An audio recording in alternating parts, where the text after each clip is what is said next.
안녕하세요, 여러분. 룸투어 영상에 이어서 제가 일본에서 집을 구하시는 분들을 위해서 제가 생각했던 중요한 점들, 꿀팁이 된다면 좋겠어요. 꿀팁 같은 거를 한번 공유해 보려고 하는데요. 일단은 제가 집을 찾았던 조건에 대해서 말씀을 드리려고 해요. 일단 저는 이 집에 1년을 살았어요. 1년을 살고 느꼈던 점도 같이 말해보도록 할게요. 일단 제가 집 구할 때 생각했던 조건. 첫 번째, 2층 이상. 이 안전상의 이유로 여성분들에게는 2층 이상을 권유한다고 부동산에서도 그렇게 말씀하셔서 2층 이상의 집. 그리고 2층 이상인 건 사실 벌레 때문이기도 해요. 바퀴벌레가 무섭기 때문에 아직 그래도 저희 집 안에서 바퀴벌레가 나온 적은 한 번도 없어요. 저희 집은 5층입니다. 철근 콘크리트 집. 이거는 크게 보면 일본 집은 세 가지 종류가 있어요. 목조, 철골, 그리고 철근 콘크리트. 그래서 이 중에서 철근 콘크리트가 가장 튼튼한 그런 집이라고 하더라고요. 그래서 저는 철근 콘크리트 집을 찾아가지고 골랐고, 그 목조 집은 사실 첫 번째는 이제 화재의 위험이 있고, 화재가 났을 때 위험이 크고, 두 번째는 방음이 잘 안 돼서 제 친구가 완전 신축 목조집에 살고 있는데 크게 말을 못해요. 그 정도로 방음 문제가 있다고 하고 철근 콘크리트 집을 골랐고 역에서 10분 이내 화장실이랑 욕실이랑 떨어져 있는 거. 원래 제가 5년 전에 나고야에서 유학을 했었을 때는 화장실 변기랑 욕실이랑 붙어 있었어요. 뭐 한국 집처럼. 근데 그게 뭐 욕실도 좁기도 했고 생각보다 불편해서 이번에는 따로따로 있는 집을 찾아서 들어왔고 결론적으로 너무 만족합니다. 아까 말했던 독립세면대가 없는 점은 아쉽긴 한데 근데 오히려 청소도 이렇게 한 번에 끝낼 수 있고 좋은 점도 있긴 한 것 같아요. 그래서 저는 레이킹, 시키킨, 영원인 집을 찾아서 들어왔는데요. 레이킹이 뭐냐? 감사금이에요. 그 집 주인에게 저에게 이 집을 빌려주셔서 감사합니다 라는 이유로 내는 돈입니다. 당연히 돌아오지 않고.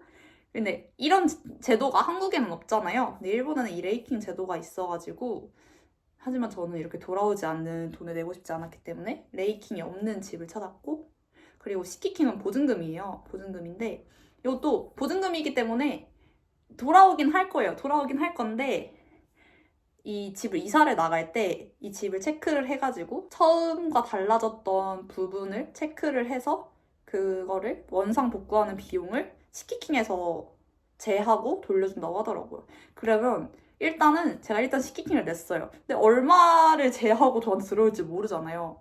차라리 혹시 그런 점이 생기면 그때 이 정도 내세요 해서 내는 게 낫지. 그래서 저는 또 시키킹이 없는 집을 선택했습니다. 근데 사실 레이킹 영원, 시키킹 영원인 집을 찾으려면 선택지가 많이 좁아지긴 해요. 근데 그래도 없지는 않습니다. 정리를 해보면 1번, 2층 이상. 그러니까 2층보다는 3, 4 이렇게 올라가는 게 좋아요. 2번, 철근 콘크리트. 3번, 화장실이랑 욕실이랑 분리되어 있는 집. 4번, 그리고 레이킹이랑 시키킹이 없는 집. 정도였던 것 같아요. 제가 본 조건은.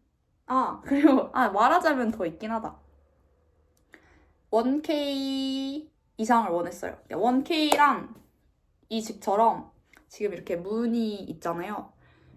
주방과 방 사이에 문으로 구분이 되어 있는 집이에요. 그러니까 우리나라로 치면 분리형 원룸 같은 느낌? 근데 이 구분이 안 되어 있는 집도 있습니다. 그거를 원룸이라고 해요. 일본 내에서는.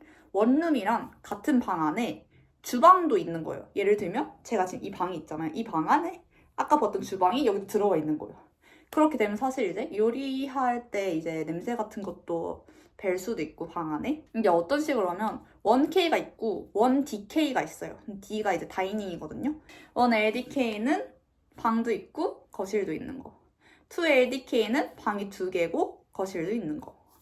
그래서 뭐 점점 이제 가족 있으신 분들은 3LDK나 그렇게 가시는 것 같아요. 그리고 보통 원룸들은 그 집 전체 면적이 한 16제곱미터, 18제곱미터 그래요. 그럼 굉장히 집이 작아지거든요. 그래서 저는 최소한 20제곱미터 이상으로 그게 다 우리나라 직방 같은 어플이 있는데 스모모라는 어플이 있어요. 스모모에서 이게 자기 원하는 조건들을 설정을 할 수 있어요. 뭐 월세는 얼마 이하, 몇 제곱미터 이상, 뭐 철근 콘크리트 이런 식으로 설정을 할 수 있어서 거기서 봤습니다. 가능하면 집은 보고 계약을 하시는 게 좋습니다. 이게 당연한 거 아닌가? 이런 생각이 드실 수도 있는데 한국은 이 집에 사람이 살고 있어도 집을 볼 수 있잖아요. 이제 집을 내놓았으면. 일본은 그게 안 돼요. 그러니까 이 집에 사람이 살고 있으면 집을 볼 수가 없어요. 그래서 집을 보지도 못하고 집을 계약을 해야 되는 일도 발생합니다. 그래서 웬만하면 이미 세입자가 나가서 집을 볼 수 있는 집을 고르는 거지. 뭐 어쩔 수 없는 상황이면 어쩔 수 없는데 최대한 그렇게 하는 것이 좋을 것 같습니다. 그리고 이제 제일 중요한 거는 월세겠죠. 이 집은 월세 47,000엔짜리 집입니다. 굉장히 저렴하죠?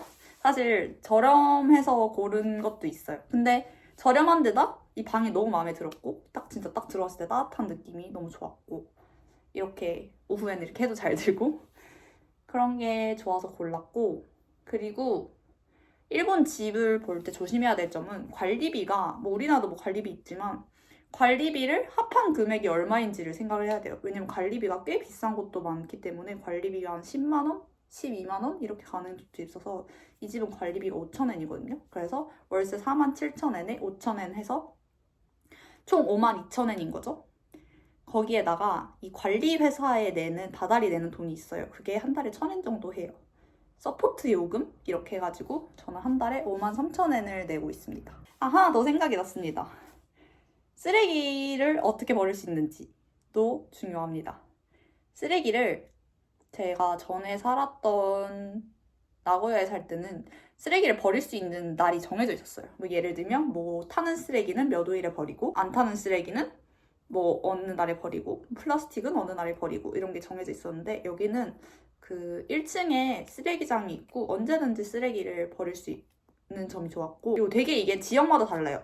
정해진 쓰레기 봉투를 써야 되는 곳도 있고 제가 살고 있는 맨션 같은 경우는 어떤 봉투든 상관없어요. 봉투에 넣어서 버리면 됩니다. 그렇다면 저의 이야기가 집을 고르시는데 도움이 되길 바라면서 이번 영상은 여기서 마무리하도록 하겠습니다. 모두 좋은 집을 구하시기를 바랍니다. 감사합니다. 안녕.